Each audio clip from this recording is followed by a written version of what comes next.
Like to call this work study session of Independent School District 624 to order. Would the clerk please call the roll? Beloit?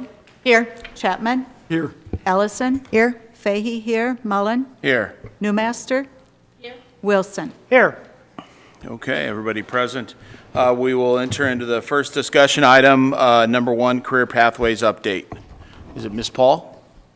I'm going to hand it right off to Don here to get us started. Welcome, Mr. Bosch. How are you today? I'm doing well. How's everybody this evening?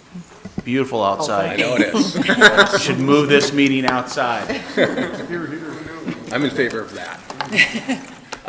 Thank you for providing the opportunity given to us to provide an update on our career pathways and summer opportunities. We know our work is never done, but we've made some exciting progress in our pathways this year. Jenny, Ling, and Sarah are going to talk about that a little bit later in the presentation. That work that we've made this year and the excitement we have behind our pathways would not have happened without the work of a lot of people, and I want to mention those people very quickly. Jenny Moore, our career navigator, Jeremy Kerg, our college and career counselor, Sarah Paul and Jill Pearson at the district center, and probably most importantly, our partnership with VHEDC and Ling Becker and the work that she's done. Ling has been very instrumental in our work with our manufacturing pathway and our summer opportunity, our Gen Z connection. If you're not aware, Ling received, or VHEDC received the 2018 Partnership Award from the Economic Development Association of Minnesota for her partnership in our work with the Gen Z connection. We had 4 students participate in that opportunity this last summer, and we're expanding that opportunity this summer as well too. And Jenny will talk about that a little bit later on in our presentation. We currently have 4 pathways. As you can see, construction, information technology, manufacturing, and healthcare. The work of our pathways as we continue to move forward and build off the momentum we have in place is we always go back and kind of look at the bridge we have developed between high school and college and career ready.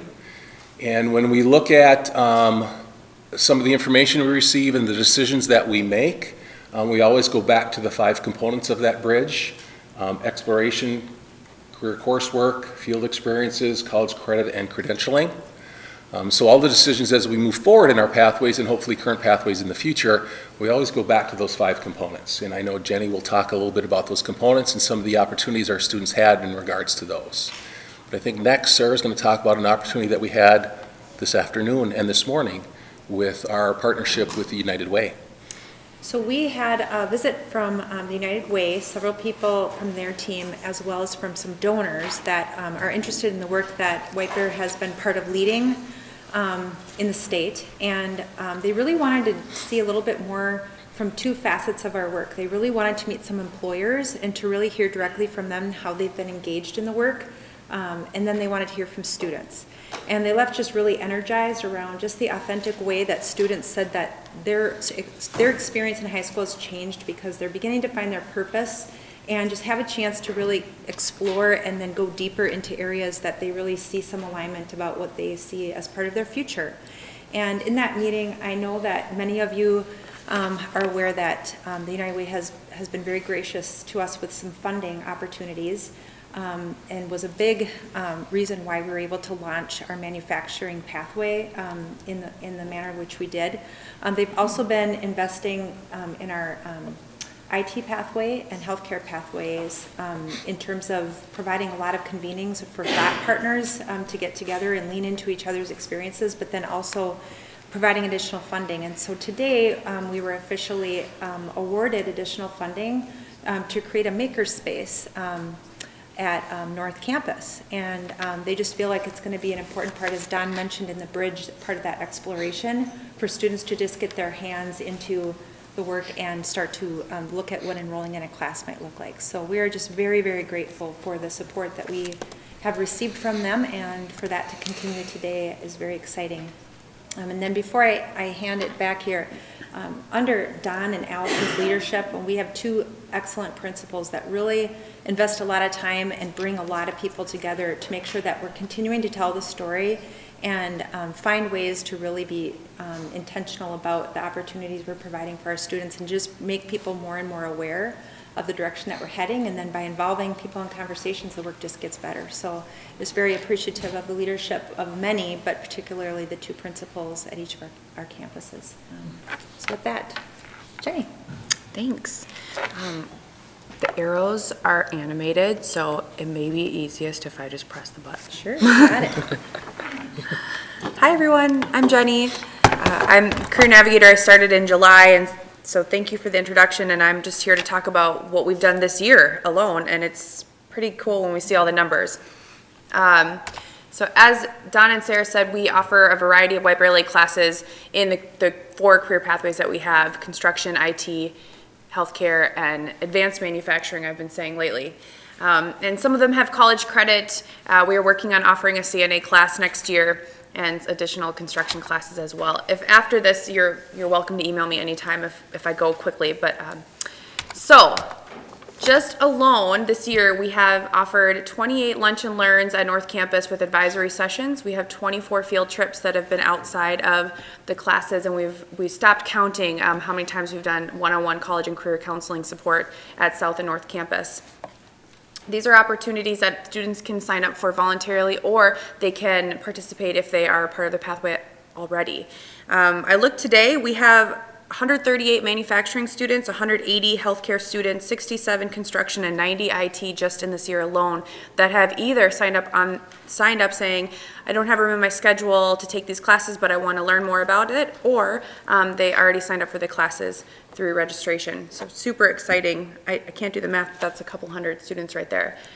Once the students participate in these activities, kind of the light bulb goes off, career pathways happens, and then students can dive a little bit deeper into job shadowing, internships, and apprenticeships. We've had 7 students complete healthcare job shadows this year, anywhere from chiropractor, dental care, animal science, and ICU. And then we are estimating we'll have 26 paid internships this summer alone, 8 of them which will be in the manufacturing Gen Z program that Ling will talk about. And we have a formal partnership with Vinco for 4 electrical apprentices this summer as well.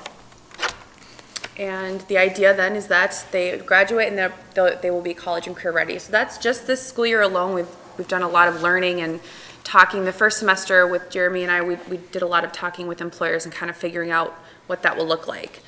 So that's just this year. This summer we have Gen Z, and like I said, Ling will talk about that. We'll continue our partnership with Health Partners Career Academy. And we have our Kids at Work Day scheduled at Sunrise Middle School for both Central and Sunrise. We hope to hire Minnesota Trades Academy, did interviews last week. We hope to have 4 students participate in Minnesota Trades Academy. And we have a ton of summer camp partnerships. We had a few students, or 2 students specifically, who were awarded the $400 scholarship for Scrubs Camp, which we were very excited about. Paid internships, like I said, we're hoping for 26. Right now we officially have 20. And then 4 Vinco apprenticeships this summer for our high school grads. The last 2 things I wanted to quick touch on would be that, as Don mentioned, we hope that we can offer an industry-recognized credential for each pathway.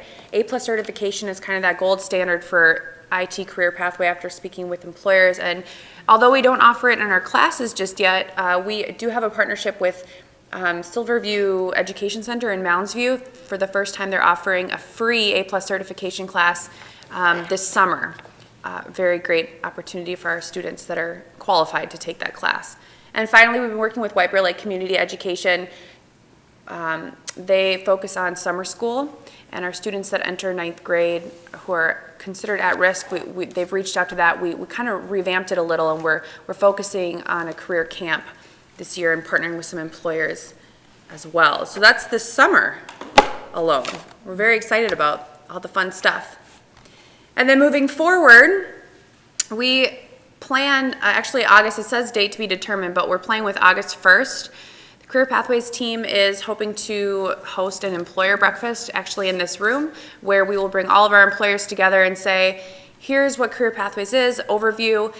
And what we know with employers is that everyone really wants to get involved, but they're not really quite sure how. And I feel like that's where we come in as the Career Pathways team. So employers will come, they'll learn about it, they'll be given this menu of options of here's all the ways that you can participate, and help them with a working meeting to see whether it be a scholarship, a paid internship, field trips, the list goes on and on. So we will offer that. Next year, we hope to continue offering classes, expanding our career showcase. This will be the 5th annual one this year. We hope to create a student team to help us with outreach. And then North Campus is working on their advisory flex time. So instead of doing lunch and learns where we're taking students out of class, we'll be creating an advisory session where students can sign up for a lunch and learn like theme, but they won't be missing class, and we'll continue to work with our middle schools for the career cafes. It's a lot of information. Does anyone have any questions, or I don't know, is there time for questions? I know there's several questions that are Okay, coming your that's a direction, lot. so why don't we start with Ellen? Okay, Ellen. I just had a question, Jenny, about, could you give us just a little bit more information on the student team?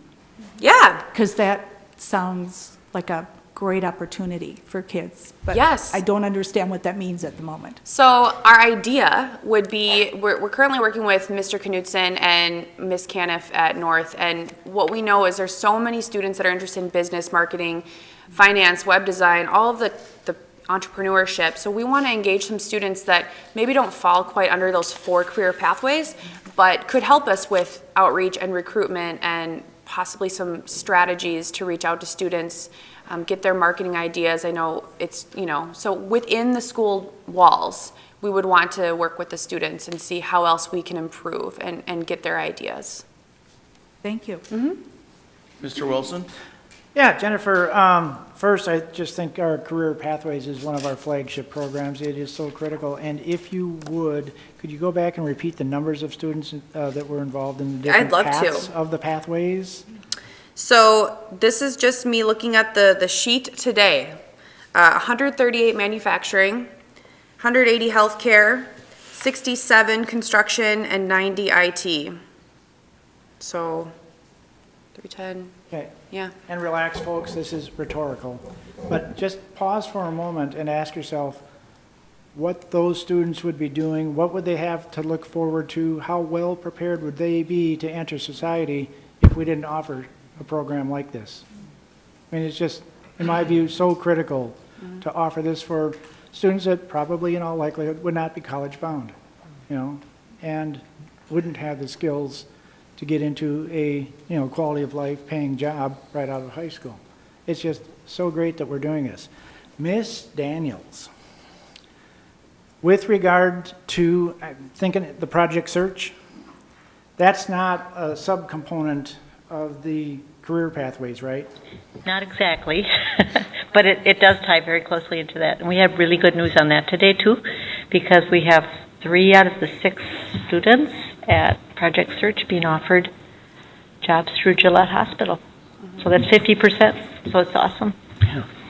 And maybe more. In your view, would there be any benefit to making it part of the pathways, or is that even permissible? No, it's a transition program through MDE, and then you also have to be a part of the Project Search Collective. So we have talked about that it is, actually part of our career pathway for a certain part of our population, but it wouldn't be open to everyone. Great, but thank you for bringing it up. Chair Mullen, could we possibly have Mr. Anderson quickly come and share that on the mic, because he did not catch any of that? You don't have a mic by you? Oh, Could you? I thought you were saying. Yeah. But for the house, yeah. Is that okay? Because I think everybody was excited about what she said, And while Ms. Daniels was walking over, Mr. McGarthwaite, who is a part of that team, he does participate with us in a lot of the field trips. So if he has any students that are interested, we include them as well. So like tomorrow, we're going to Fairview Data Center, and he's bringing a student that he works with. So that's Right, great. so it's not that these programs aren't open to students in special, okay. The career pathways are open to all students, including students with special education. Project Search is a very specific project tied in with our transition program, and you have to be in your last year of transition programming, and then also you have to have a certain fall under a certain category of disability to participate, so it's a little bit limited that way, but the good news is this is our first year with Project Search. We took 6 students this year, and for sure 3 of them are going to be One is already employed with Gillette, and 2 more will be employed after their internships are complete. So it's very exciting for us. So, thank you. Thank you. And May 21st is the update, official update on Project Search. the work Right. Yeah. Yeah, the supervisor will be coming, and then this next year we'll be adding up to 8 to 10 students. We're adding more students to the program itself. Very good, thank you. Thank you. Mr. Chapman? In terms of the paid internships, can you provide more detail at all as far as where they're at, or is that not something you can share at this? Yeah, we at can this share. time? Technology repair store, we have 3 students who are working part-time. It's actually a White Bear Lake graduate, owner and operator of the company. He created some part-time internships. I think they're getting paid like $12 an hour. I actually don't know how much they're getting paid that one. But Sean is the owner. He works around academic schedules, athletic schedules. If you have another job, he's super flexible. We have Firefly Computers, Inc. They hired 5 students, $10 an hour, full-time this summer. Yeah, so, and then Gen Z with their 8 employers as well. Tech Depot. Oh, Tech Depot. I didn't even include Tech Depot into those numbers. Summer Tech Depot with White Bear Lake. And then Minnesota Trades Academy, the tracks are different. It's like anywhere from 12 to 16 bucks an hour. Also the hours range as well. Electrical apprentices are getting paid 15 bucks an hour as soon as they graduate. It's incredible, tuition reimbursement. I think our biggest challenge is making sure that students know about the opportunities. That's our biggest challenge, and I think that's where our student team will come in. We really need to figure out how we can best reach our students. So I have a question. So on the Venco apprenticeship, how is that actually working? How, So Venco, because there's regulations by the Department of Labor, so I'm interested to know how you're going to put together an apprenticeship program when they don't have one. they have to be graduates. They have to be graduates? They do, of the high school. So you have to be 18, you have to be graduate. So they're coming on Thursday, Mr. Kelly is, to recruit seniors who will be graduating, or at least they have to be 18 years old. He said he'd be willing to hire the right candidate if they are 18 at least. So that's What are they going to get paid an hour? 15 bucks an hour to start. After they complete, I don't know how many hours it is, but after they complete the hours required, they will help them become the licensed journeyman electrician. He said average starting pay is 40 bucks an hour, which is pretty incredible. So, For a journey person? yes. Okay. All right, well, if we could move on, we've got Lang Becker here. and Hold you on a wanted second, to- before we move there, is there any other questions regarding the slides? I was just going to ask one brief question. Do you have a sense of what the gender breakdown is? Depending on the pathway. We can provide those numbers. I would be really interested to see for all 4 pathways. Okay. Thank you. Any other questions regarding the slides that we saw? Okay, welcome, Ms. Becker. Oh, thank you for having me. Please know our just deepest appreciation for your investment in this work and the staff over the last few years. It's very much appreciated, very much noticed. You know, your commitment to this is very important to our local economy. It should come to no surprise to folks that the manufacturing industry, which is our highest interest, is extremely vital to the foundation of this local economy. I just looked up a couple quick numbers before I came, but 24% of all jobs in Vadnais Heights are in manufacturing. The average wage is $81,000. So what we're seeing is they're high-tech, medical device, making products that go all around the world, and those are the partners that we're bringing to connect with students. The other significant factor why manufacturing is such interest to us is, 2.7 other jobs are created for every manufacturing job that we keep or create in our community. So whether it's, people that work at restaurants or printers or lawyers or bankers, those are all support services that, our jobs are created when we create real wealth in the community by making things. And so, for that reason alone, we're very strategically committed to working within the manufacturing space in particular. And certainly, we're really grateful of the partnership with the school, and I know, as Jenny said, some of the things that we have enjoyed supporting include lunch and learns, tours for students, we've supported the showcase, we've sent kids to manufacturing camp, and we'll continue to do all those things. But probably our showcase project that we do at the schools is this Gen Z program, which it's a paid, hands-on, experiential experience for students. And I think I'll just have you watch the video, and then we can talk a little further about it, so.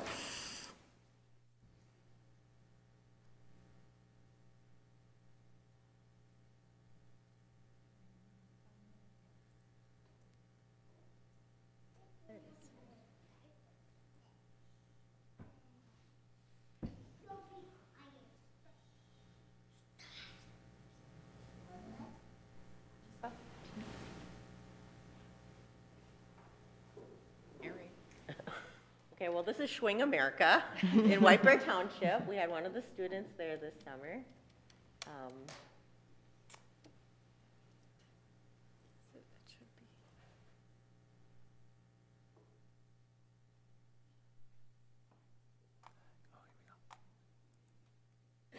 This is at Mold Craft. They're in Willerny.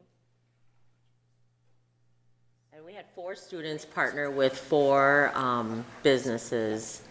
And basically, these were the only 4 that I know of in the state of Minnesota that were under 18 that actually got paid to work in manufacturing this summer. About the potential for a career in manufacturing.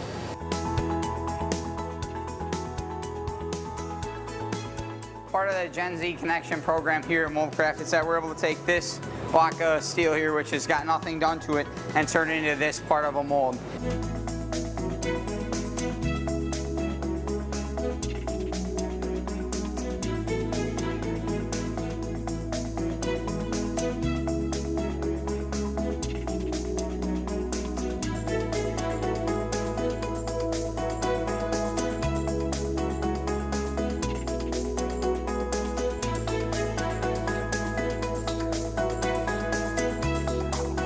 That's $1 million piece they got done right there. We decided to participate in the Gen Z Summer Connection program because there is a real shortage of technical help out there in the market. We've got 10,000 baby boomers a day retiring, and we don't have enough replacements, and there isn't enough interest in the 2-year degree.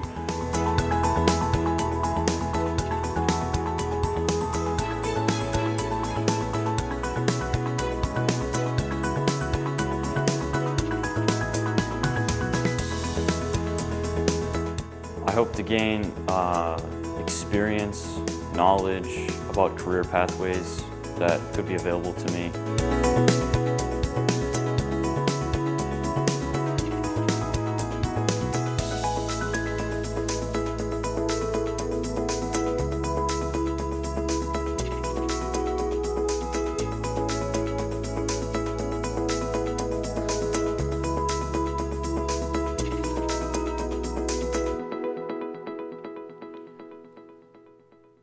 So some of this is was really the result of, the start with that grant you got from the United Way.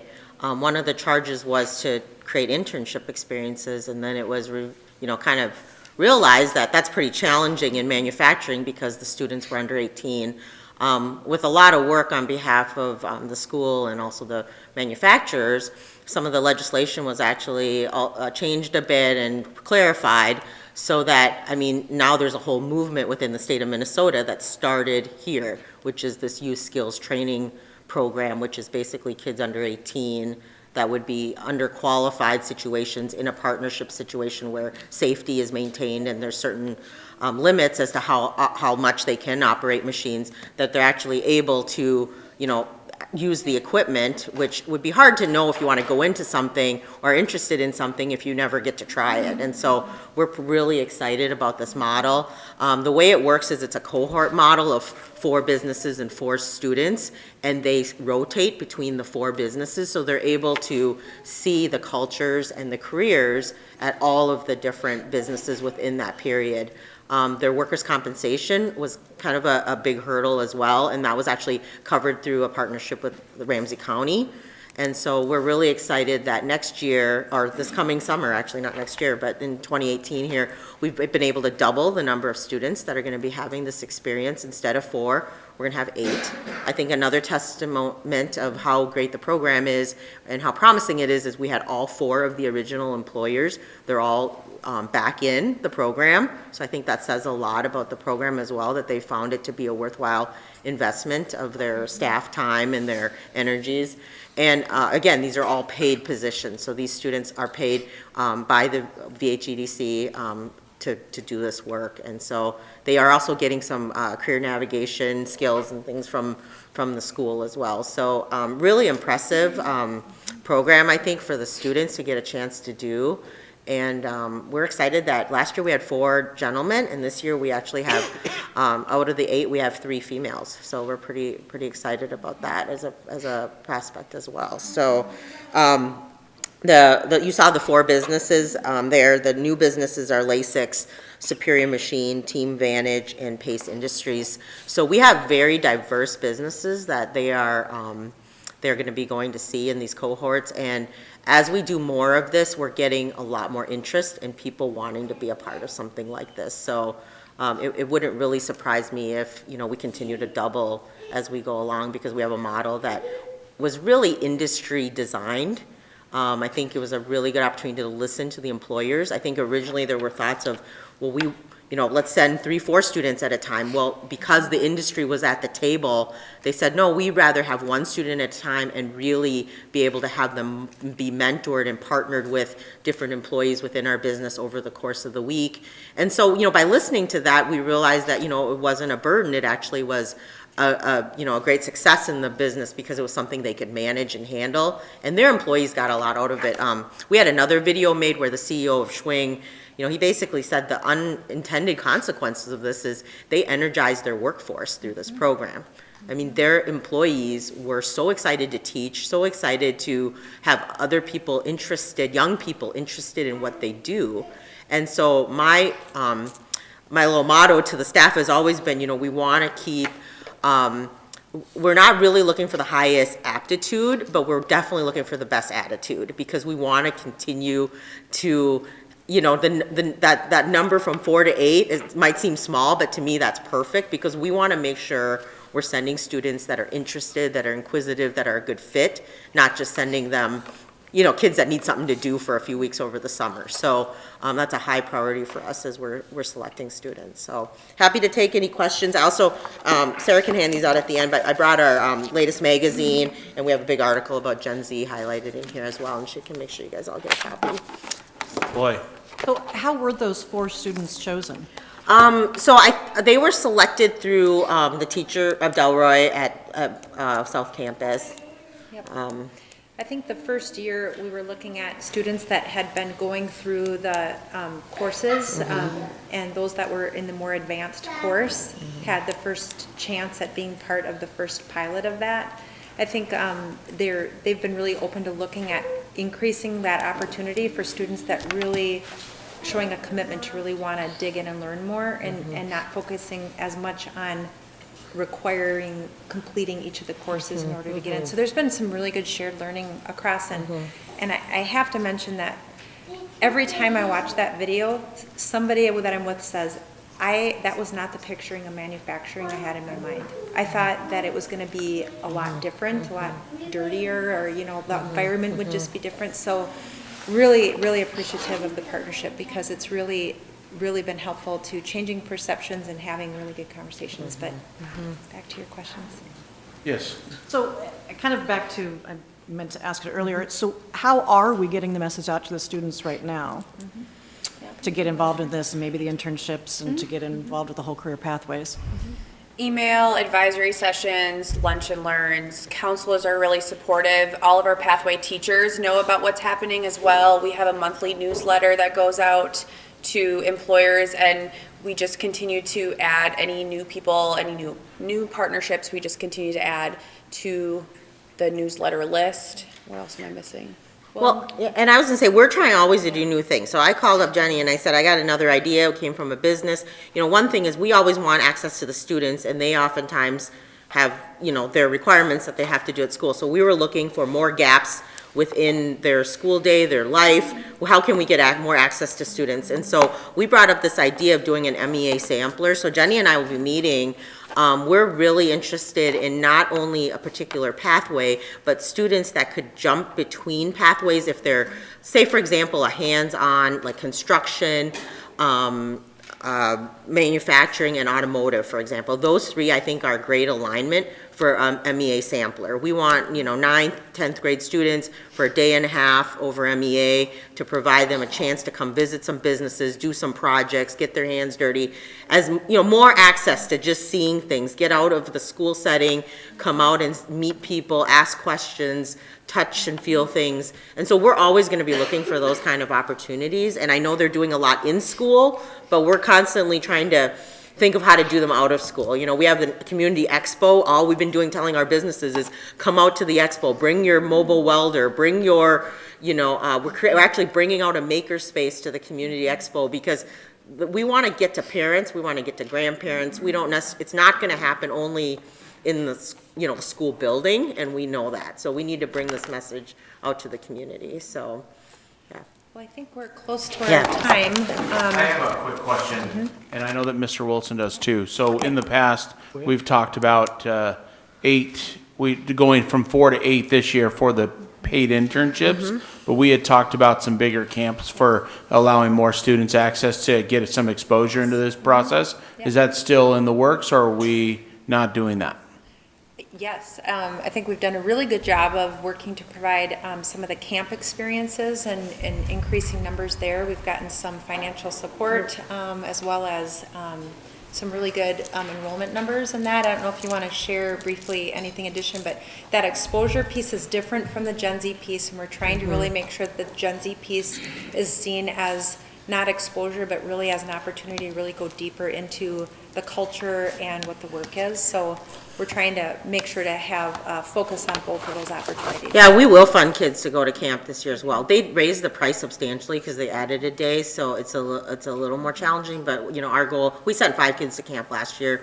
I would suspect we'd do something very similar this year. Are we, maybe, I hope we're talking about the same thing. I'm talking about the manufacturing camp over at St. Paul College? Either St. Paul or at Century. I Yeah, know that Century, they have a Fab Lab camp. I have not heard about that yet for the summer, so maybe that information's still gonna be coming out. The other great industry, and I know we're running out of time, but it's so exciting, is this bioprinting. I mean, Century is gonna kind of be in a unique relationship with the U of M. I brought Jenny and some students out for an event in bioprinting. I mean, it's taking biology, basically what the doctor had said there was anytime you're taking 2 disciplines and you're kind of bringing them together, that's where you're gonna get that innovation. And so the manufacturing of biology is gonna really, really be something that we're gonna have right in our backyard. So it's really exciting. Mr. Wilson, I know that you had a question. Yes, thank you. Hi, Lang. Hi. The answer that I'm seeking from you is yes or no. Okay. And this is, are there concerns, discussions that are going on amongst the various CEOs, owners, directors of the locally based industries regarding the sustainability of the wage base that they currently have? Do they see competition from foreign manufacturers, interfering with that, undercutting it? I haven't heard much about that at Okay. all, so I don't think that's a big concern. Their biggest concern is getting workers, and they're willing to Okay. pay for them and train them. So, that's really, I have a additional question, if you don't mind. I know we're over on time, but, so when you talk about all those programs, the last one that I saw was the middle school component. Can you kind of give us just where are we at with that? I know last year we did a 1-day construction piece. Are we still doing that? Where's that at in the planning process? Kids at Work is scheduled for June 27th. It's a goal. We're doing it for sure. And then The date is June 27th? June 27th at Sunrise this year. I think because the roof is being worked on at Central. Anyway, and then Career Cafes, we're working with Jill Bristow. She's a counselor. She does a lot of Career Cafe stuff over at Central right now. So that's our strategic plan to get into the middle schools. We can't really quite change the curriculum just yet, but that's the beginning. We've been working with her a lot this year, and then really thinking mindfully about which ones we offer next year as well. So, all the information has gotten out about that June 27th date? It has not been sent out yet. Nope. No, we just got locked in, and then we're working on the flyers, and Jeremy's working on the registration forms and all the minor details, and then we'll get it out. Okay. Any other questions regarding career pathways? Ms. Ellison? No, I'm sorry. Mr. Chapman? In terms of those flyers, they're going to go to all middle school households then? Yep. And all of our fifth grade too? Sure, yeah, that's great. Well, I mean, they'll all be in middle school next year, right? Mhm. Yeah, we'd love to, and if we want to be out in mail, that's great. Whatever we need to do to get the word out. We'll update you on the process for getting the information out, and let you know Okay. how we took care of that. Any other questions? Okay, thank you all very much. Thank you for your work. That's important stuff. From there, we can go to discussion item 2, which is the Matoska IB program. Dr. Kazmierczak. All right, we'll give Ms. Paul a minute to transition.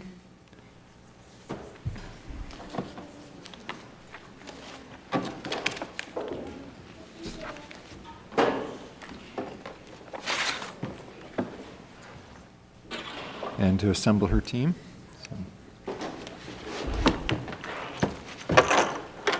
All right, welcome, Ms. Paul. All right, Chair Mullen, Dr. Kazmierczak, and members of the board. We just met a few weeks ago to talk with you about the Carey report, share about the financials, and then we brought forward to you a recommendation for the PYP program at Matoska International, which the recommendation was to continue with the IB programming at Matoska. And so in those 2 weeks, we have really prioritized making sure to provide people clarity behind what grounded our recommendation. And so that's been some individual, small group, staff, parent touch points, and then really starting to begin to gather information in order to put together a work plan. So we had together decided that it would be important to give you an update of where we are in that process. And so that is the purpose of this touch point tonight.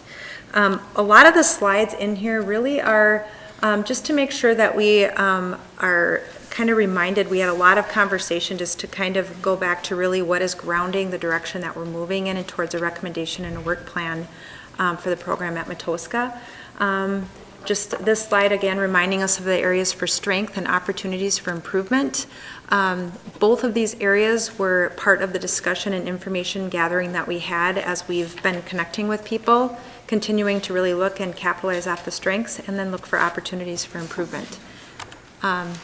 In terms of continuing the programming at Matoska, one of the areas that we've really been putting a lot of attention into is to pursue cost-sharing models with area IB schools for teacher training. We've had a chance to talk with several districts that have PYP programs in their district. Ann's going to share a little bit about some of the questions we've been asking as we're putting together information. And so we're going to be giving you an update in that area. We're just always open to looking for efficiencies in order to maintain the quality program that's in place. In addition to that, a lot of the work that happens at Matoska is grounded in standards. And so the second bullet point here, one of the things that was talked about in the Carey review was the staff just wanting to make sure to have an understanding about how time was being used and how do we make sure that we've got a program that's really focused and cohesive, yet honoring all of the practices that make up the IB framework. And so second bullet point was just wanting to really understand how other districts are doing that work so that we want to ensure fidelity of the IB framework, yet we want to make sure that we are continuing to focus on standards-based instruction, which is part of our pre-K through 12 continuum. And then there are things that are really working well, and we want to make sure to be open to looking at how we can replicate those practices or processes that we found to be successful as we dug in and did a review of the program at Matoska. We had shared this this graphic organizer with you because it's really important to us that we're very thoughtful about looking at what the CARE report and that investment in that report gave us, which was a clear understanding of what's currently in place, and then what is it that ought to be in the direction that we're going. And any time that you want to shift and move, that you're thoughtful about managing change and getting ready for implementing change. And we talked quite a bit about that last time, and it continues to be really the center point for how we're putting together the work plan. And then this we talked about last time, but it's just really having an understanding about what it means to be ready for a change and then to manage that change. So this slide really was an effort to put in a statement as to why we're going to be very intentional and thoughtful about the work plan that we bring forward. When you have a program that families and students have been engaged in an IB program, and then now our recommendation is to not continue IB programming in the middle school, we really want to be really thoughtful about providing clarity and communicating with everybody to have a clear understanding about how an IB program, PYP program, can be thoughtfully implemented in the context of moving into a middle school program that is not IB. And we continue to gain clarity on how that we need to go about doing that, but I think communication and providing that clarity to people is going to be really critical before we start trying to put together a work plan. And so the statement probably could have been better worded, but that was the intentionality behind wanting to make sure that we are very thoughtful about providing a vision and a direction for really getting excited about the quality programming that's in place at Matoska and how that is going to fit with not only where students are coming from pre-K, but where they're going to in 6-12. And so with that, we wanted to share some information about some of the information gathering that we've done in the past couple of weeks. And so Ann, if you want to. Sure. In an effort to better understand just how we can be more efficient with our programming related to curriculum alignment and professional development, we connected with several other school districts that have PYP programs, South St. Paul, Fridley, and just as an initial conversation and asked them, how do they approach the training and what designs do they use? And we wanted to know, some of them used a blended approach. They attended, outstate conferences, they attended in-state, but we explored with both of those districts more in-depth ways that they approach the training. And then we also talked to them about how we could pursue, options to partner and to blend our efforts. So those were two of the districts that we worked with, and I will also pursue those conversations as we continue to do the planning with other school districts that have PYP programming, just to really look deeper at the expectations and then how we can be more efficient and be mindful of using those resources in other districts and gain knowledge about, the current issues with some of those types of things. So it was very, very helpful. In addition, I had the opportunity to have a long conversation with the executive director of Minnesota IB, John Peterson. I really gained a lot of understanding about really the opportunities that are provided through the Minnesota organization, as well as an understanding about how the Minnesota organization works with the national organization. I think it was just really important for me to gain that understanding so that I don't run ahead putting something into a plan and not understand the unique offerings from the Minnesota IB organization and how some of the offerings play well into the processes that the national organization has. And so it was just a really good way to gain some more understanding before moving forward with putting a plan together.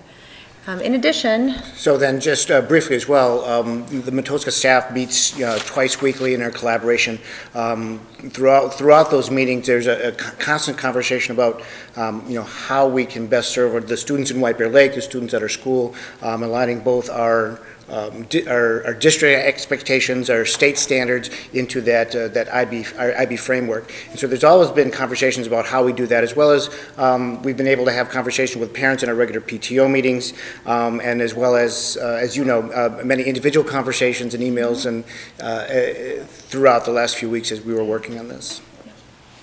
A big part of our work is really grounded in an excitement around the new strategic plan. And so one of the things that we really wanted to be thoughtful about was how does the IB program and framework align with the new strategic plan? So Jill's going to share a little bit about some of the initial crosswalking we did.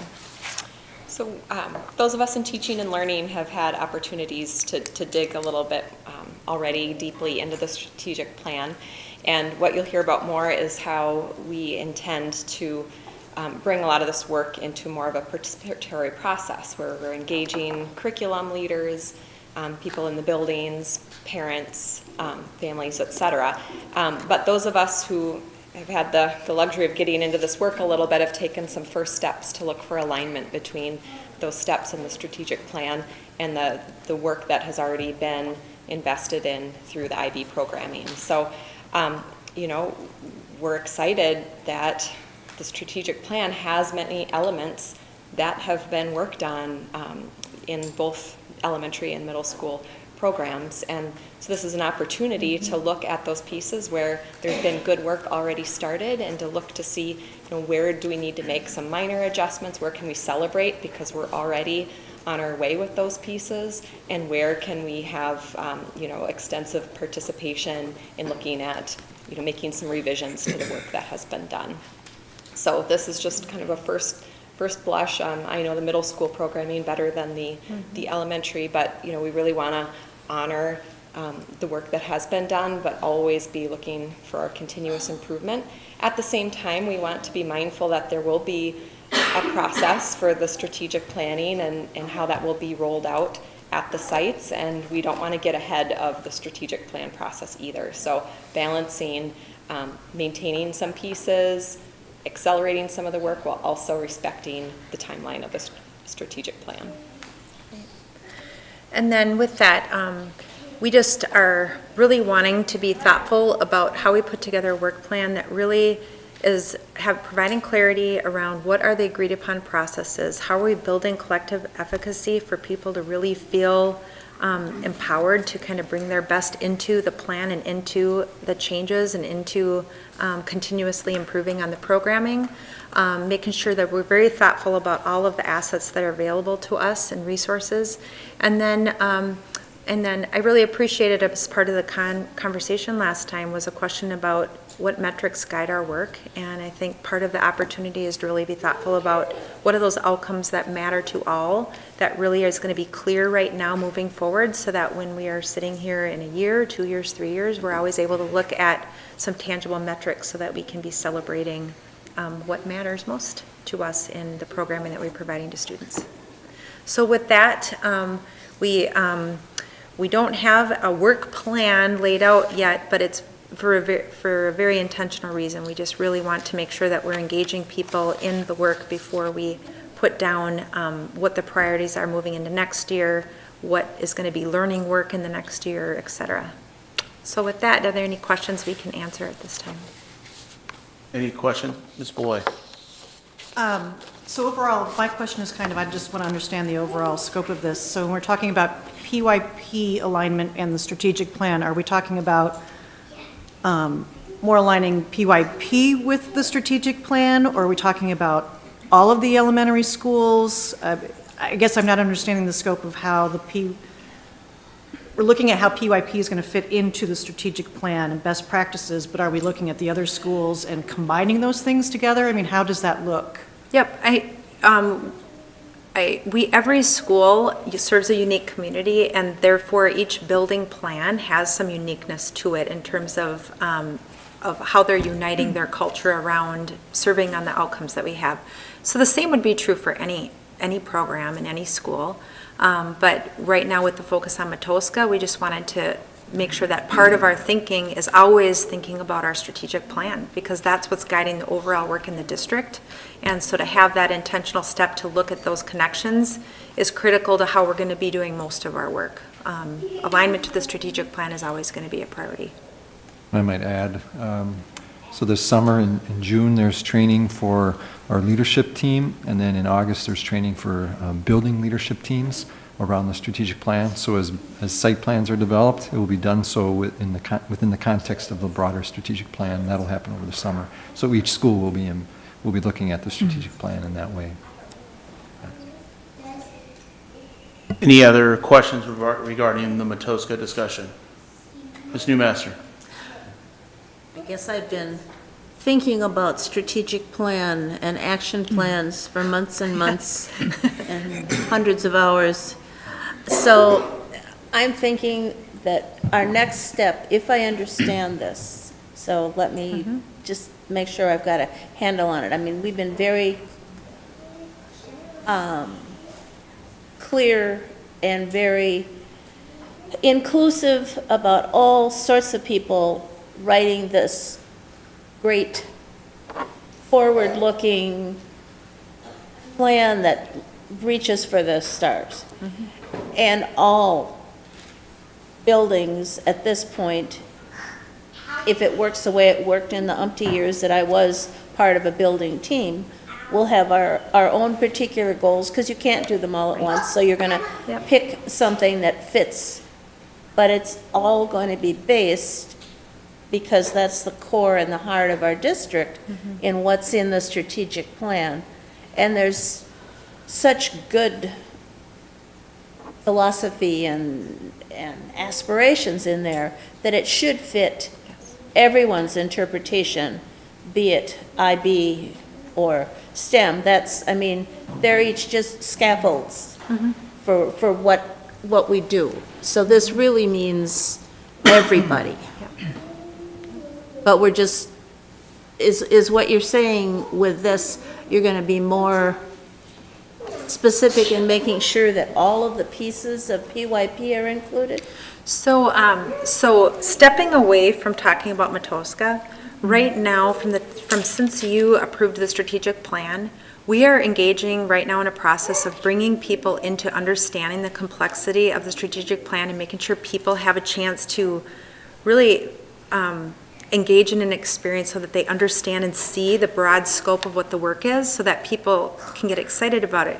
While we had more people involved in the planning process of a strategic plan than any other district I've ever worked for, that's not everybody. And so that's something that if you were to go into my office, on the wall, there's a huge map of the strategic plan and all the components for people to come in and just start digging into it in preparation for what Dr. Kazmachek just talked about, which was the mutual commitments and the building leadership plan. So we're doing that broadly. Therefore, of course, we're doing it as we look at putting a work plan together for an individual school right now for the IB programming.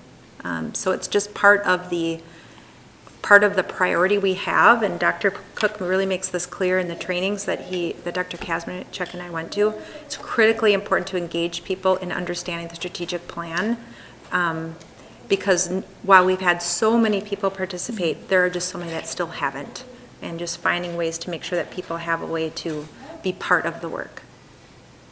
So now, stepping back into the Matoska piece, for anybody that's working and involved and excited about the work at Matoska, to see how their work fits into the strategic plan is an important step. Any other questions regarding the Matoska IB program? Ms. Fahey? Can I just make a clarification that, so when we're looking at the strategic plan, we are aware that IB does not have a monopoly on developing, international mindedness, et cetera.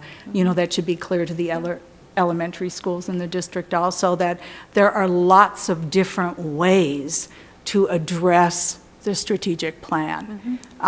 And Matoska may choose that IB is the way we want to address it. Another elementary may say, no, that's not for us. This is the way we want to address it.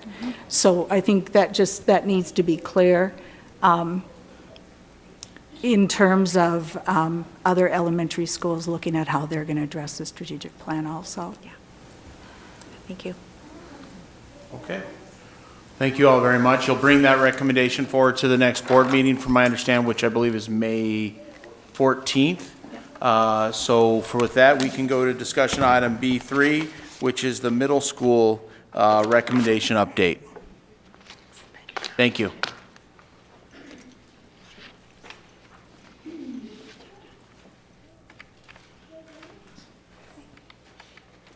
I'm assuming, Ms. Paul, you're leading this charge too. We are a team, and here we are. Fortunate to have both of the principals of our middle schools joining us for this discussion, as well as Jill Pearson and Tim Wald. So collectively, we, in the same format, we just wanted to focus in on what it was that grounded our recommendation, talk about some of the conversations and information gathering that we've been engaged in, and then some of the initial work we've been doing in preparation for, if so moved, that you support our recommendation moving forward with the work plan. So with our middle years program, we again saw many areas that are areas of strength in our current programming in our middle schools, and then we also saw opportunities for growth. The Cary review was really helpful to us in order to really understand that this is complex, and there's a lot of things that are kind of interconnected, that when you look at making one change, there's about 5 other things that are connected to it, and so that's what makes it really complex, and needing for us to really be thoughtful about what a work plan might include in order to move forward. We have a good program, and part of it is that we are all invested in having excellent and great programs. And so while we have a lot of good that's happening, part of it is that we feel like we think we can do better, and so our recommendation is grounded into moving away from the MYP programming in our middle schools. There's a priority for us to continue implementation of best practices that are current strengths of the middle school program. We want to strengthen implementation of some instructional practices, and that's going to be critical to the work plan moving forward, as a focus on quality instructional practices and supporting continuous improvement in those areas. And then making sure that we continue to prioritize a participatory process, and then as a starting point, looking at beginning to address some of the scheduling complexities. Again, this was an important framework for us to look at in terms of priority of change readiness and change management, defining what each of those represent, which is language you can expect to see in a work plan. A critical outcome, again, for us is to really be thoughtful about a vision. Because when you move forward with a work plan and you aren't grounded in a why and a purpose, the work plan doesn't become really the cultural driver of the work. And so we just thought that it was really important for us to put this priority in here, because that's going to impact timelines of a work plan and how we move forward. Jill already spoke to you about the importance of us, as part of all of our work, looking for alignment with the strategic plan. Here we were looking at the elements of the MYP model that, with some adjustments, are excellent ways to continue with supporting the direction that we're moving, but making sure that we continue to keep some of those best practices that are part of the IB framework in place. And then here, just I'm going to hand it over to the principals just to share some updates of what's been happening in the short time that we've had since we met with you last. Sure. So we'll talk about, these are the areas that we anticipate that we could be looking at making changes. We want to be wise about that. We recognize that we have the strategic plan coming. We're really excited to interpret what that may mean for middle school. And so it would not be wise for us to make quick decisions for our middle school programming, knowing that the new strategic plan will be coming soon. So these are the areas that we think we may be looking at, but we really want to proceed with caution and just have some initial conversations at this point.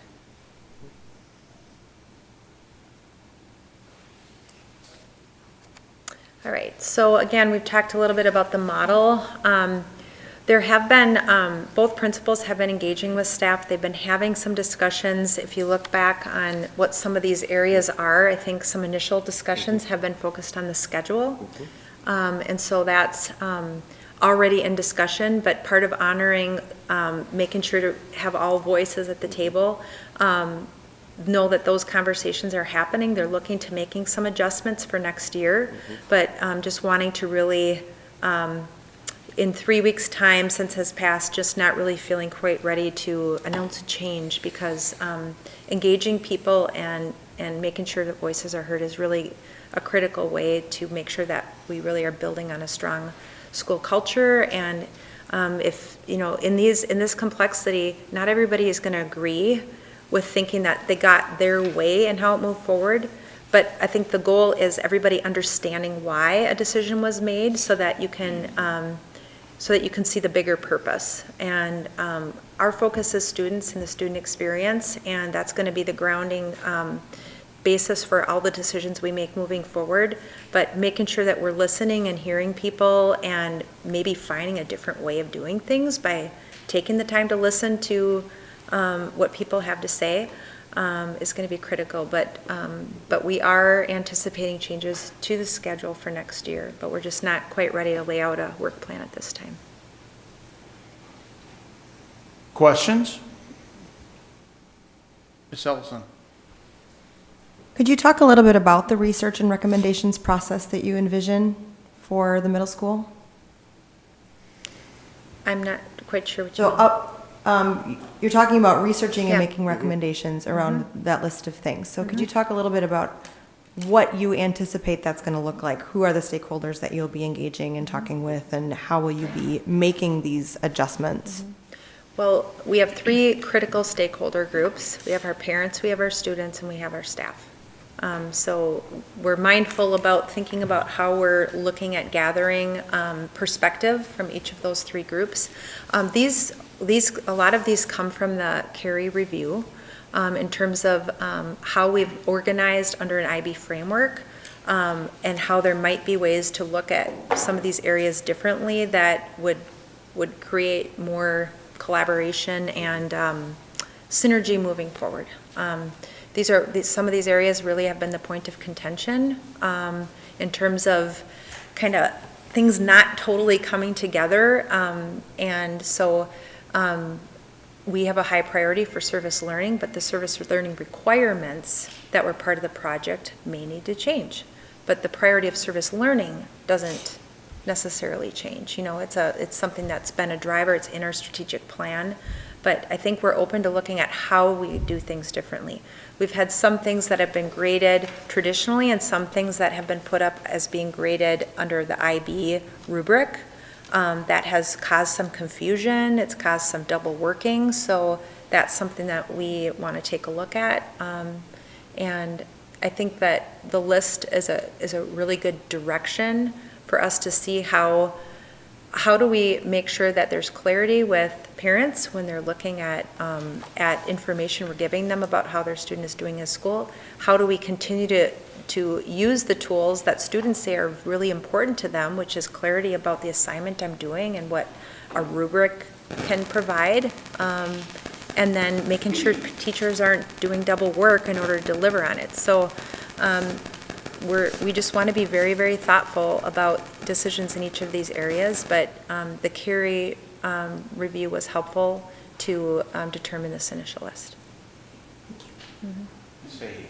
Yeah, and I have a few comments, but first I'm just going to preface it with a response to some emails we've received, which is, of course, we want to receive emails, but just an understanding that when we speak at a board meeting, and particularly work studies, we're speaking to our fellow board members, so we're having a board meeting in a public space. We are not singling people out in the audience, et cetera. So I don't want anyone to feel that that is what we're doing in this meeting. We're really speaking to one another. And I know I was asked if IB is removed from middle school, is there going to be a great big hole? And it's, no, there's not a hole that's going to be left. It's more you're removing a harness or something that's been holding middle school back. You've had those unintended consequences of schedules and double grading and a service learning project in an advisory class that is graded, which I have a philosophical struggle with service learning being done as a graded project. And listening to some of the staff at Central talk about their take on IB was that it turned a lot of we want to into we have to do this. And took some autonomy away from the middle school teachers. And they've also been kind of mischaracterized through this process as being resistant to change and not wanting to do this. And that is certainly from working in the middle school and knowing a lot of the middle school teachers, that is not true. They certainly are willing to work as hard as they can as long as they see the direct benefit for the students in the classroom. And also, if you want me to stop, tell me, but we did receive today an email asking us to look at the conclusion for a study. Did anyone see that email that we received? It was about 11 o'clock today, so that's why I'm assuming that my other board members did not see it. But if you don't mind, because I know it was sent to a number of people, possibly cabinet members also, but I did go through and read the 60-page study, even though I was asked only to read the conclusion. And I just have a few comments on this, because this is when we go back to the Carey study, when we were looking for research about this. You have to be careful picking pieces out of the research, because the study was done at University of Melbourne in Australia. And I taught there for 20 years, so I'm familiar with this. The research in the study, it states, was commissioned and funded by IB.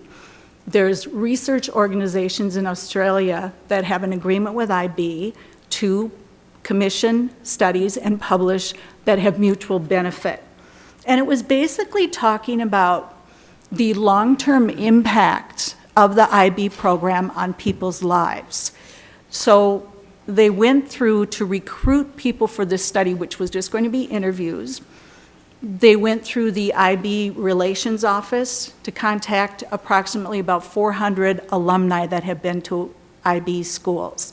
They also directly contacted IB schools to please publicize it, and they ended up selecting 23 people to interview. And they first had to do a questionnaire, and the first thing in the questionnaire, they had to indicate to be chosen, they had to indicate that IB had had a great impact on their lives.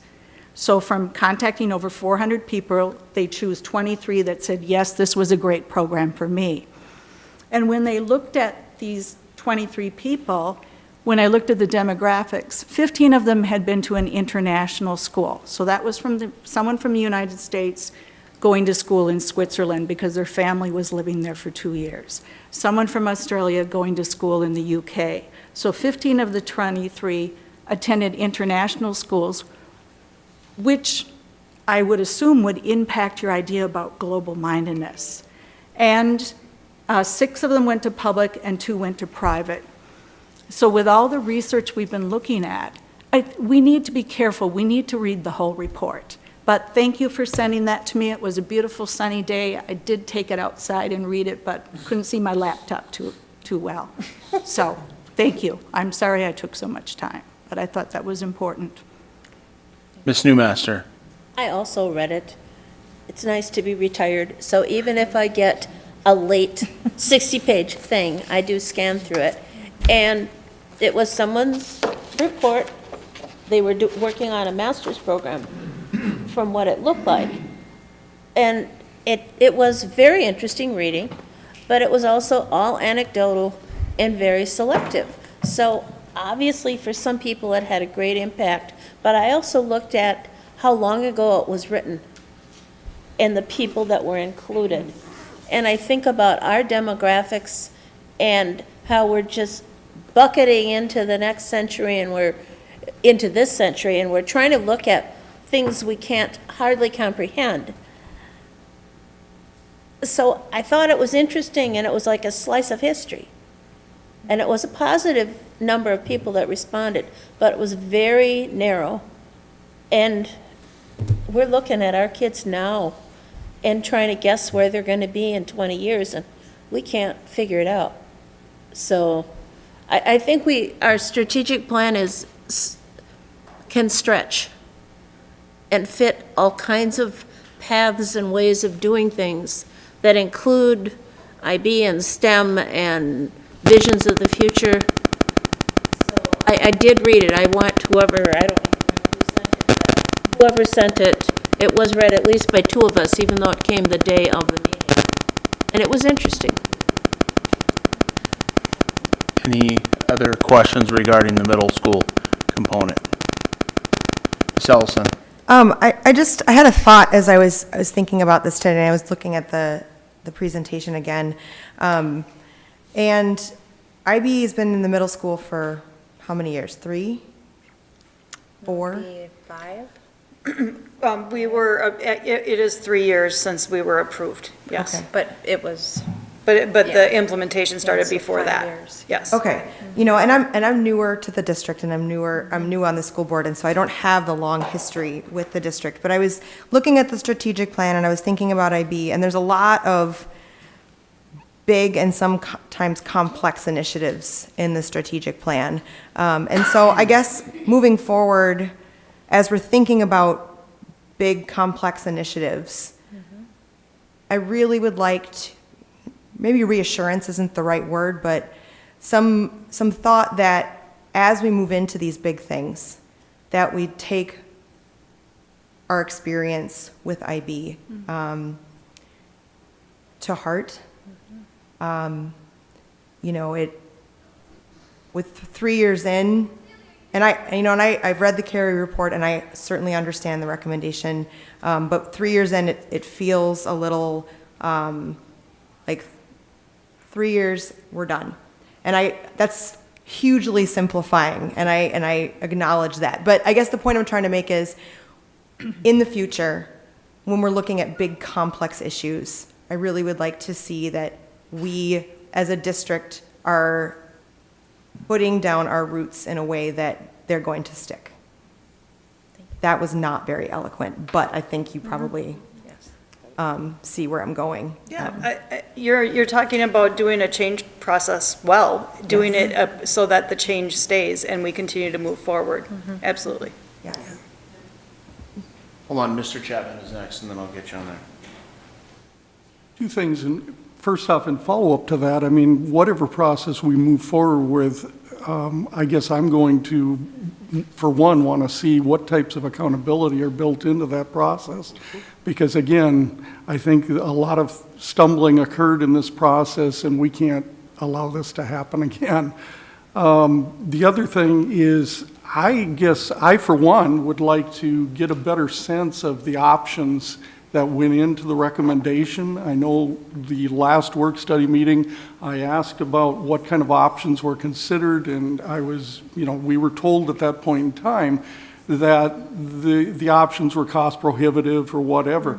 But I have yet, or I personally, and I haven't asked for it till now, but I would like to see some detail as to what went into this recommendation as far as options that were considered, because clearly, it's come down to, we're pulling it all out of the middle schools, and I still am not convinced that I haven't seen the detail to suggest that we need to do that, to go all the way of pulling it entirely out of both middle schools. So I'd like to see a little more documentation of that effect myself. We can provide that. Okay. Ms. Beloy? I just want to echo basically what both of them said. I guess the way I think and the way I make decisions, I need the information. Okay. And that doesn't mean getting down into the weeds and everything, but I agree, in order to feel comfortable making a decision on all of the above, we're gonna need some more of the details. And it needs to be, I realize we're looking at high level, but we don't want to repeat the same mistakes that were made before. And I wasn't here, and, I don't know what all of those were, and I'm sure there's lots of, different things that happened with different people, but I think it's imperative that we learn from it and that we go forward positively, knowing this is what we're going to do, but seeing what those touch points are, seeing what those details are, seeing or having a plan of what the outcomes we are anticipating. Here's what we're looking for, here's what we're hoping to achieve, and actually some some kind of solid number or some kind of solid thinking of behavioral issues or test scores or something where you can tie it to something to show that you're either having movement or you're not having movement. Okay. So that's all I'll say. Can I make sure I accurately heard what both of you said? So I'm hearing you ask specifically for the MYP recommendation, what other options were considered and what led for us to choose the option that we're currently recommending? Okay. Detail that went into that decision-making process. Sure. I mean, obviously, we have all of the different interviews and the surveys and the, Yep. meetings and so forth, but in terms of, coming right down to how you made that decision, I guess I'd like to have a little more insight into that. Sure, we can do that. And then That's just important going forward, too. No matter Right. what we do, that Right. part of it is just incredibly important to have. I heard you say something a little bit different, which is moving forward, what are going to be the metrics guiding our work so that we can thoughtfully look at progress made towards those outcomes? Got it. From what Kim had stated before, that, he was, and I don't know, I was not there, he was told that things are going well, this is, everyone's on board, things are, so we have to have something to measure it against other than just, hey, we talked to them, they said things are good. And just, again, I can't step away from this without making it more complex. There was a lot of really good things to celebrate. So talking about the good things that are happening was honoring to the work. It is incredibly, it's an incredible accomplishment to have a team come in and authorize you on a 3-year journey in the work. And again, we say getting authorized is really the beginning, but we were also adding additional priorities on top of the work in order to move IB forward. And so I just have to offer that complexity, which then doesn't make anybody to blame. It's just probably what you're going to see moving forward is going to have to be change management and a disciplined approach to how we move forward and are thoughtful about the things we decide to do, because adding something and then having something that sounds good but adds a head-to-head kind of implementation piece is something to be thoughtful in the learning about. So, If I can just add to that, Ms. Paul, I know for me, one of the things that is kind of just lingering there for me is the fact that you had mentioned when you made the recommendation at the last work study session that currently we're wanting to operate on an IB plus, if you will, right? Mm-hmm. For me, I want to know, and I think that the parents deserve this, right? As a parent, I want to know what is it that's making that a plus. I understand things are not going to change at the middle school, right? I mean, we're going to really kind of move and drive that plus piece forward. I want to know what the plus is. So I want to know if IB's requiring us, at one point you had said, hey, it's requiring 1 foreign language, but we want to offer 4. Mm-hmm.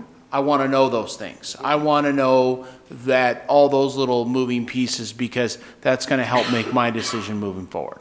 sounds good. Thank you. Any other questions? Mr. Wilson? A comment. I'll just reiterate my request from the last work group that when the IB programs are submitted to the board for a vote, that we make the PYP and MYP separate motions. I believe that that's been fulfilled. I think you'd even see it in the agenda this evening. Oh, yeah, there's different presentations. Yep. Any other questions regarding that? Okay, thank you all. Oh, Mr. Chapman, I'm sorry. I do want to follow up on your comment with regard to not wanting to blame anybody. I think there's enough blame to go around, including the board that sat before. I was part of that board where we probably didn't ask a lot of questions and press the issue a lot of the administration in terms of what was going on and what the true story seemed to be versus what we were hearing. With that said, going forward, I think we do need to make sure that there is appropriate accountability so that we don't have this going, from teachers to administration to parents to, and that seems to be kind of what's been going on here, and it's rather frustrating to see that going on. I think people need to be held accountable at some level here. You don't, in a business, there are people that are held accountable for their jobs. And if people aren't doing their jobs at whatever level it is, whether it's at the highest level or the lowest level, at some point there's ramifications to that. Yes, there are things to celebrate, but there are things not to celebrate in terms of what went on with this thing. And I think there needs to, at some point going forward, there will need to be a closer scrutiny by this board in terms of the programs and how they're operated. And I know that that may sound like micromanagement, but that's ultimately our job, is to ensure that our students and our community is getting what they expect from us. And in this regard, I'm not sure that they did. Ms. Newmaster. This is complex and continues to be muddy, but I think what you said resonated within me, in that we need to look where we're going, understand some sort of measurable way to know that what we're doing is having a positive, or at least not a negative, impact. And we asked that about other programs last year. And sometimes we're still waiting, sometimes it's still on the back burner. But I mean, I think it's a reasonable expectation anytime we start something new or make a massive adjustment, that we always remember, what are we aiming at? It's the impact on our kids. And how do we measure that? And remember all the time, equity, the achievement, and the opportunity gap, and those things. And whatever we do has to be better. And we failed in communication in the past, and that we goes all kinds of different directions. But we need to be laser sharp on the impact is positive for our kids. And you know, any grand thing, whether it's a new school or a new program or a new goal, I lived through many of them in 40 years in this district, and we always needed to remember what happened in the classroom, what happened in the heart and brain of your child. And we need to be accountable. It's not a wishy-washy thing when we put this much time, effort, and money into it. So I have the feel everybody wants the best, and we also want to know, how do we know that we're working towards it?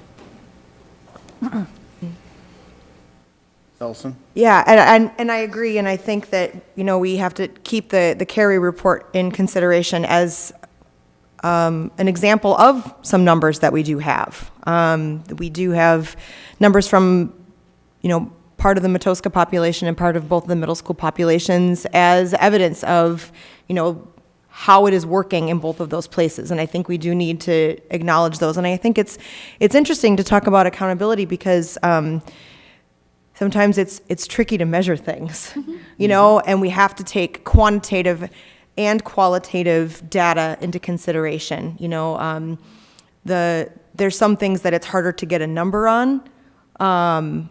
So let's take the numbers that we have from the Carey report and use that going forward, but then also, how can we find ways to use quantitative and the qualitative, which is harder to put in boxes, but is equally important, and what our parents and our staff and our kids are saying. Ms. Fahey. Can I just, and I know I've said it before, that yes, there were problems with the implementation, but we need to leave the past behind. We have a different superintendent, we have different cabinet members, we have different administrators. We really need to leave that behind. And I know I've mentioned before, we need to develop as a board a test for when we make decisions. What are the questions that we ask ourselves when we make each decision? And yes, we do need to hold people accountable, but I still feel that there's a group of people in this district that have been mischaracterized throughout this process, and they do not deserve to be mischaracterized. I think we need to make a decision and move on and do all those great things that we can do with this new strategic plan. Mr. Chapman? And Board Member Fahey, I definitely agree with that. We need to move on. I'm just sending the message, though, that going forward, it's got to be a different story in terms of how this went. as far as programs going forward, including what ultimately happens with the IB, or with the middle school program, and how it's developed and what our students ultimately are receiving. Okay, I think that there still continues to be a lot of passion around this conversation, and I thank you all for the conversation, but we are going to move on to the next discussion item. Thank you very much. So with that, discussion item B4, which is the preliminary discussion of the facilities plan. Is it Mr. Wald? I don't know, it might be mine.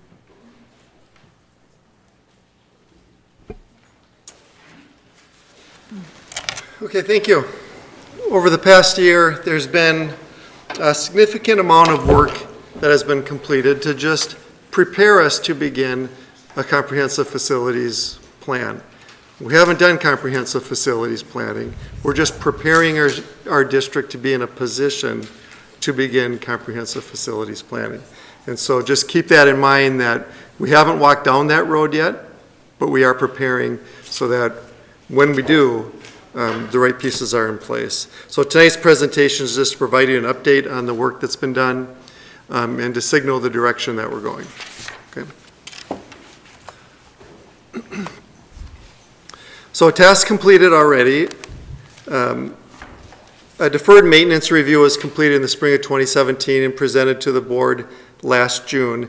And in that study, DLR Architects did a walkthrough in our buildings and met with principals and head engineers in the buildings. It just took a look at the bones of the buildings. What condition are our facilities in?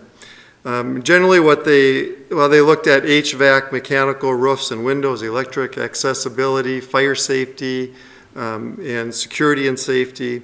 And the report came back saying that, generally speaking, our buildings have good bones. They've been well maintained. They're consistently maintained from building to building. In terms of ADA, structure of the buildings, plumbing, mechanical, fire safety, those are all things they identified as positive in all of our facilities. Areas that were a little bit weaker for us are the exterior envelope of the building, mechanical and HVAC in some of our buildings. And so there's plenty of work to be done, but that was the purpose of the study. And some of those projects have already begun. Particularly roofs are an issue. Our buildings are all in the 50-year range, and most of the roofs on our buildings are in the 23 to 26-year range. And so we are going to need to invest in roofs over the next few years. We had a demographic study completed last spring by Hazel Reinhardt, the former state demographer. And she provides a pretty disciplined demographic study looking really only at where housing starts have begun, not projections of housing starts. And so when she suggested that by 2021, we'd have about 8,600 students on the low, that's a low projection, maybe up to 8,842 by the 2021 school year. So we hit that low end of that projection this year.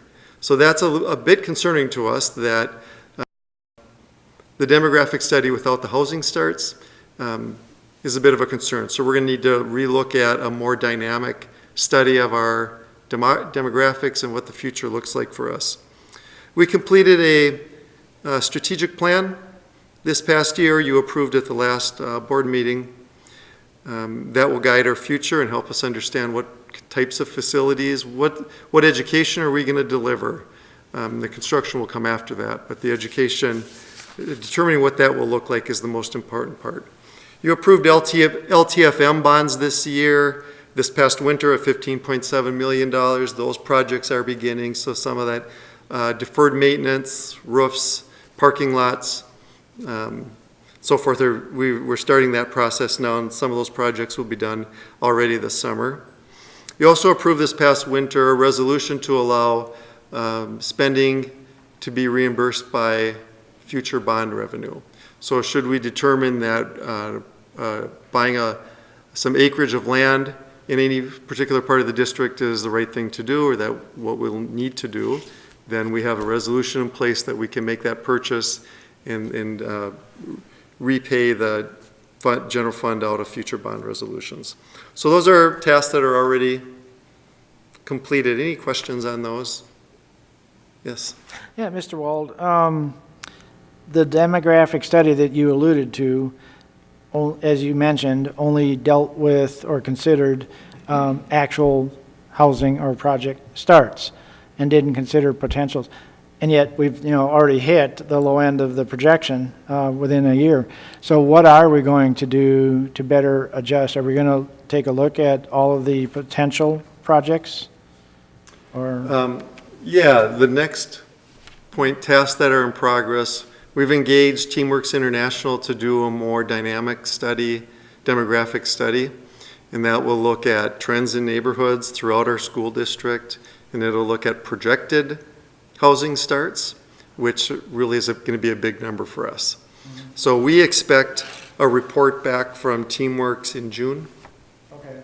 And so we've provided them data. Turnaround there, Yeah, they've been working on it for a few weeks now, and we hope that by early June we'll have some data back from them. All right. And that'll provide us an opportunity to well, I use the word dynamic. It allows us to look at a lot of different things. Attendance boundaries, for example. If you were to shift an attendance boundary, how might that affect the population at any given school? So a lot of things we can look at with that study that we weren't able to with the previous study. Okay. Mr. Chapman, Mr. Wall. Yes. Okay, you said we had the demographic study last spring, a year ago? Was that it? How much did we pay for that study at that point in time? It was about, I'll have to verify, but I think it was in tiers. I think the base was about 10,000, and then we had a couple of other variables to it. So I think it was maybe in the neighborhood of 15,000, but I'll verify that. 12 to 15. Yes. I've got a series of. The housing starts had started at that particular point in time. I guess I'm kind of wondering why we didn't look at. The ones that were started projected were starts. included. The housing developments that weren't approved at the time were not included, even though we knew they were probably going to be approved, but if they didn't receive final approval, they wouldn't have been included in the study. And that's her methodology. She doesn't apologize for it. She doesn't include it if it isn't approved. So, Okay. yeah. And how much is this study going to cost? I don't recall it. I don't have the amount with me right now. Do you remember what it was? I don't know. Yeah. And Sorry, the we'll get that to you. The other question, last question I guess I've got is, wouldn't that have had to come before the board, an expenditure of money like that? I mean, I believe we approved as a board the demographic study the last time. Did we not? we did. I did. Well, we went ahead and engaged with TeamWorks International because we knew we needed updated demographic figures. We needed updated figures that would allow us to actually do better planning as we head into this comprehensive facilities planning process. We intend to bring that information to you, although it won't be in time for the May work study meeting. So we'll have to figure that out in June, but that was our intent. What's the level again of when we do need to be informed?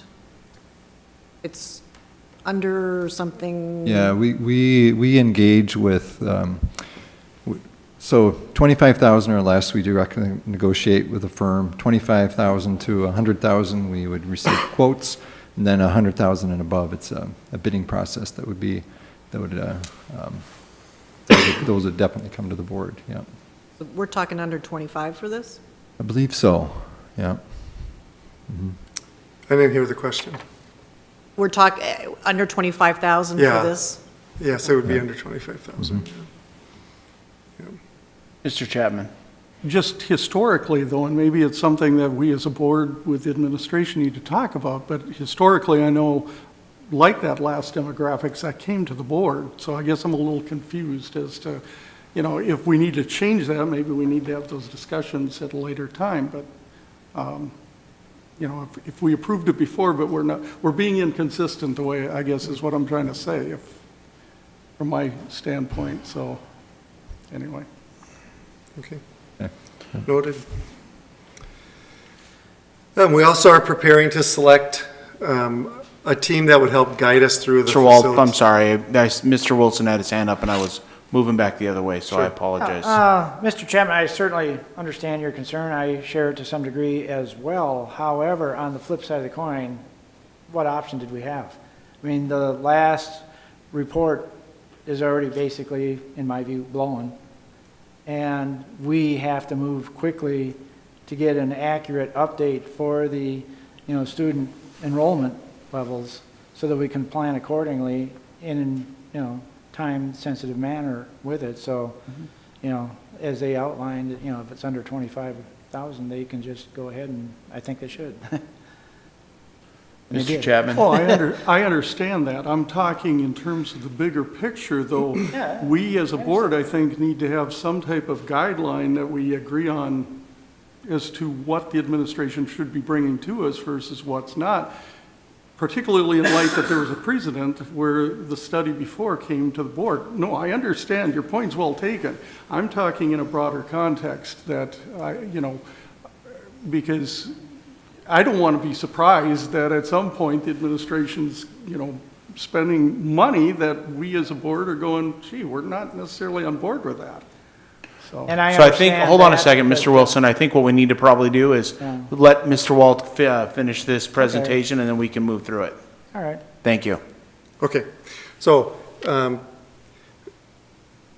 pulling a planning team together to help us lead a comprehensive facilities process is an important decision as we move forward. And so we've met with a number of potential vendors that we could work with in that process: architects, construction managers,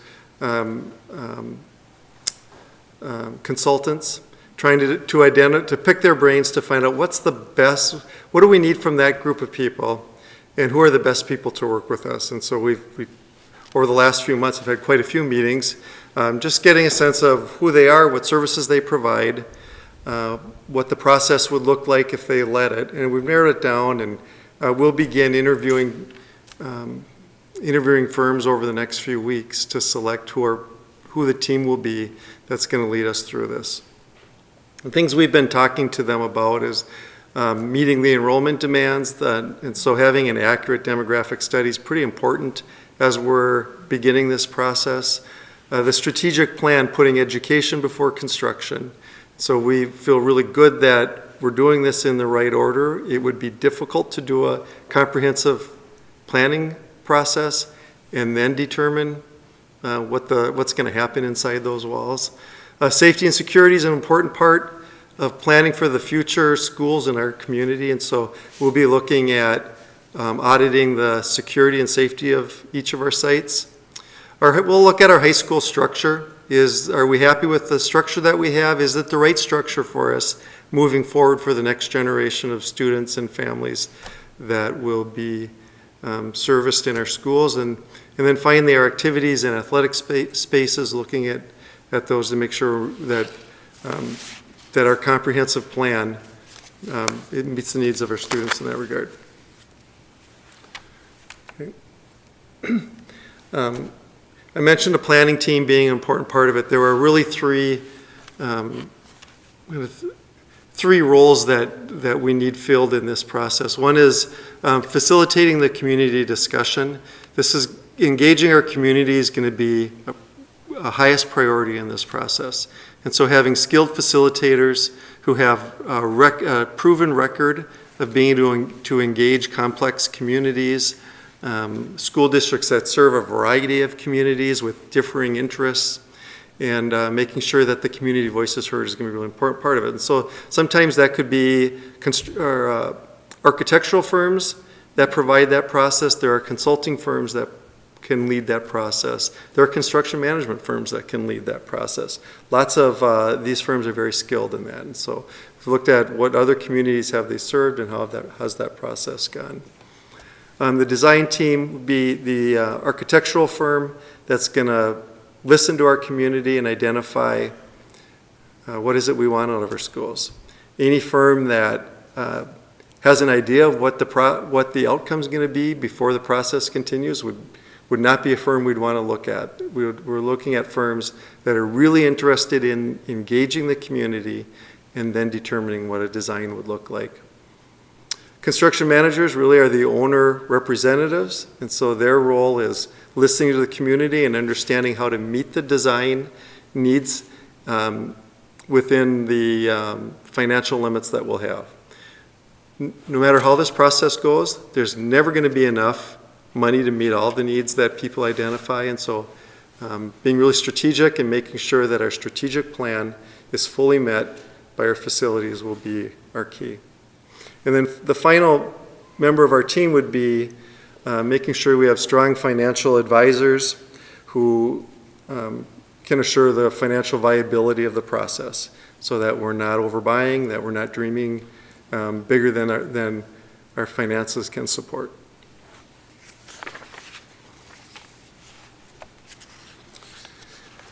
Community engagement, I'm not going to draw out what that would look like because I don't know what that would look like. What I know is that we'll have a steering committee that will put a plan together to engage the community. The facilitators that we contract with will be key to helping design that. We're bringing in professionals to make sure we do it right.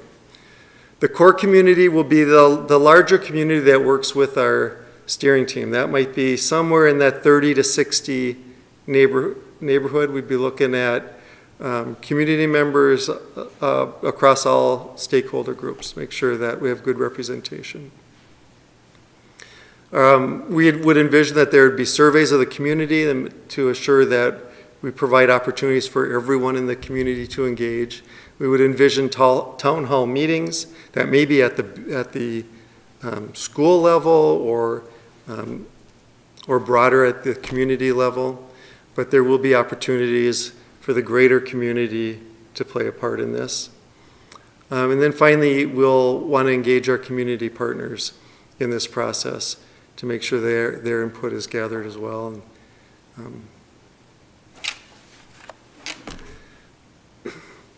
So I said we're laying the groundwork so that this process could begin in the fall. We'd be looking at pulling that committee together. That'd be 30 to 60 people, and that work would begin in the fall and go throughout the fall and winter, and by springtime, hopefully we'd be bringing a plan together. We don't want to rush the plan. We want to make sure it's authentic, and it takes as long as it takes until we're sure that our community has a plan that they're comfortable with. This isn't administration's plan.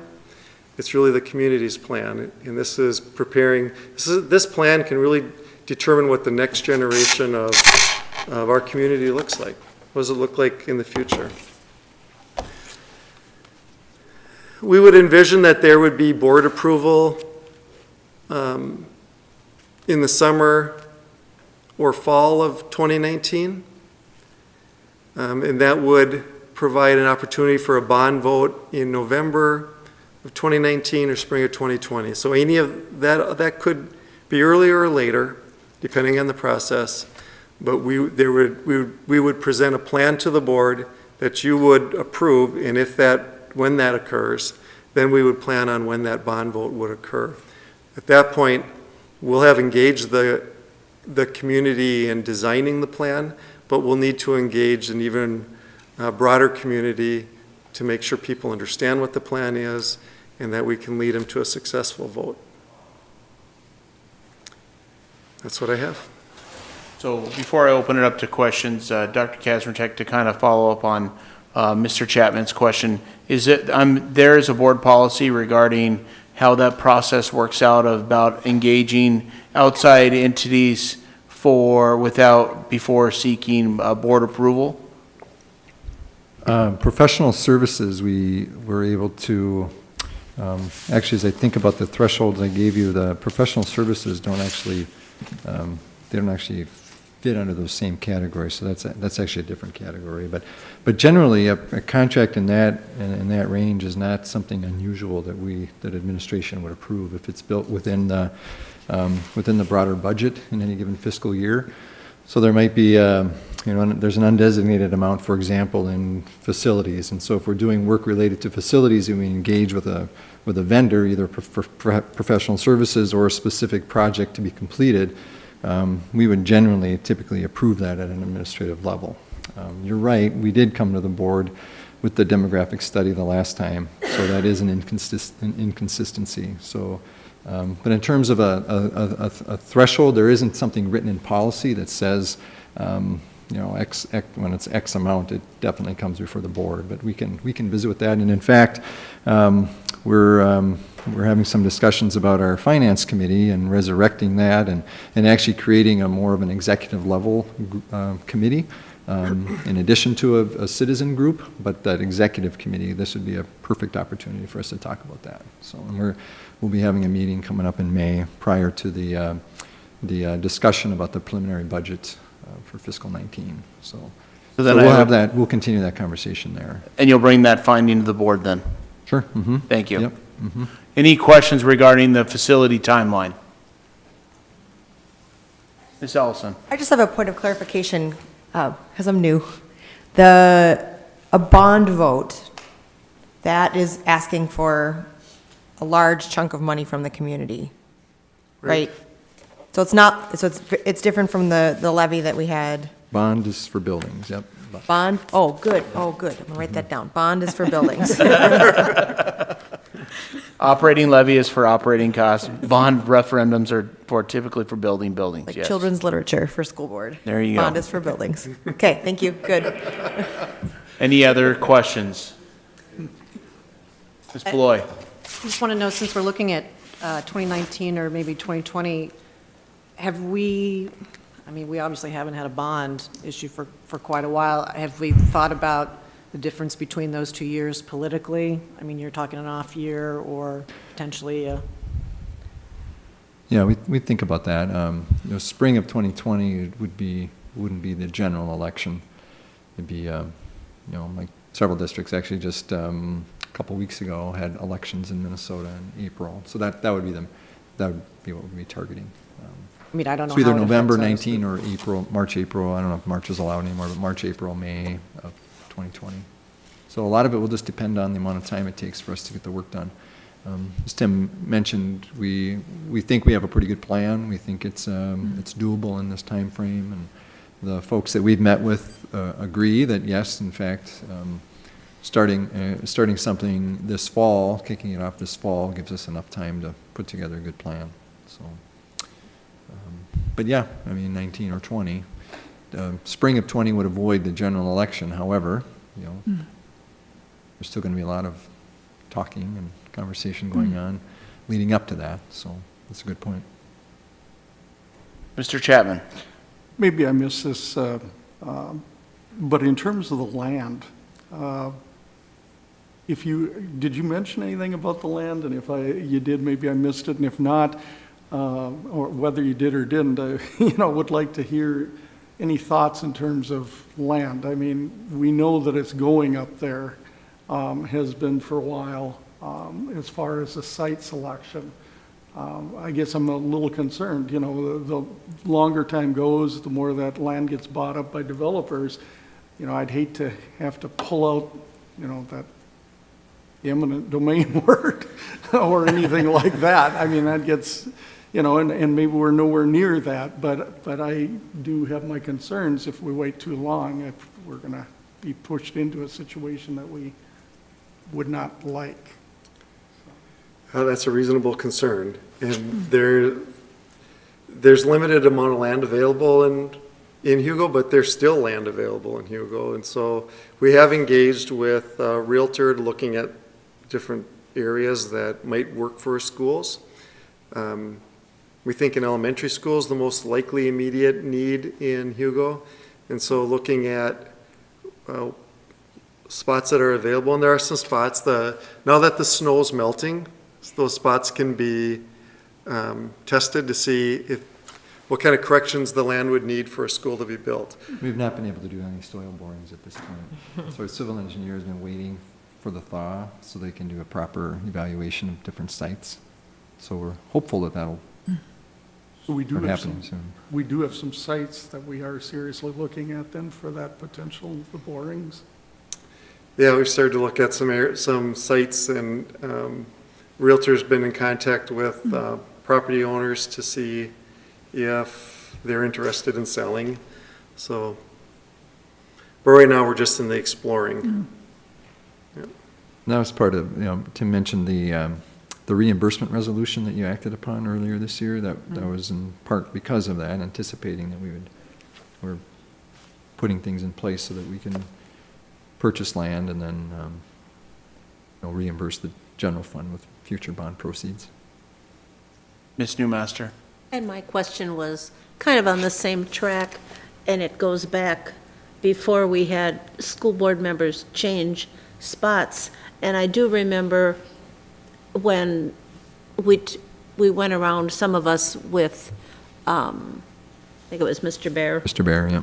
Up in Hugo, and just did a tour of what was being built and developed and what was still out there that wasn't a swamp, and a mix of things. And there was, at one of our work studies, a very preliminary discussion of, and this is before we talked about financial changes, how could we buy some land, because it's a good investment, you could always sell it again, but if we don't buy it, we're going to regret it. And we talked about that a year ago as, how do we position ourselves to be able to keep some options open, even if we don't know what school we need to build, because we don't necessarily know that yet. So, but we do need someplace to put it. And I would strongly hope that we never have to do what North St. Paul did, because that's the place I grew up and the rest of my family still lives, and they used the were the right of eminent domain and took a whole street of houses. And it's still bitter. So I hope we never have to do that. Any other questions regarding Ms. Fahey? And if I'm correct, if we were purchasing land, we go into closed session Correct. to discuss that and costs and stuff, so we don't have prices going up because they think we're going to, et cetera. So we do discuss the details in closed session. Correct. Okay. Ms. Boyd? Could we maybe consider like a houseboat option for all the swampy areas? Just kidding. A floating school. It's challenging. There's plenty of land for that. We could move it wherever we want it. Sites are challenging up Like they do in north, yeah. Alaska. Any other questions Okay, regarding? must be. Thank you very much, Mr. Wall. We appreciate the update. With that, that is our last discussion item. I would ask for a motion to adjourn, Mr. Chair, I move to adjourn. and we are adjourned. I'll second that. Yes, thank you, Mr. Mullen.